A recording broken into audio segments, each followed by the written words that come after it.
别以为大小球指数只是用来猜进球数的，它藏着的比赛信号远比你想象的更关键。想让足球预测更准，就得学会分析数据。现在有不少专业足球分析工具能帮我们把这些数据解读得更透彻。大小球指数的每一次波动都有讲究，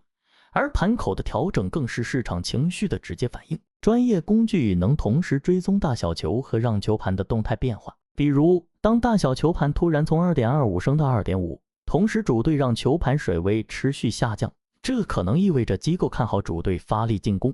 大球概率陡增。系统会立刻捕捉这类联动信号，提示你比赛节奏即将打破僵局。这类工具最实用的是滚球时的破蛋提醒功能。碰上长时间僵局，比如0-0到了下半场，系统会根据实时数据算破局概率。一旦某队进攻强度上升，射门质量提高，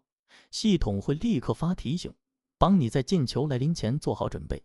这对滚球阶段的判断太重要了。结合实时变动的指数，还能看清比赛走向，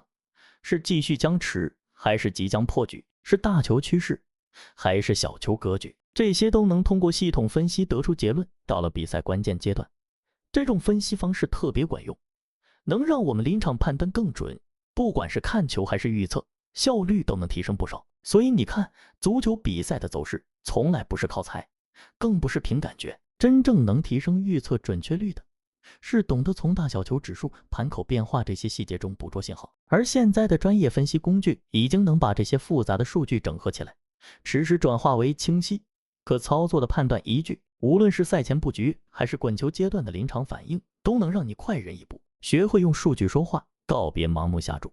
这才是科学预测的正确方式。用对工具，看懂指数，你也能在纷繁复杂的比赛中抓住属于自己的赢球机会。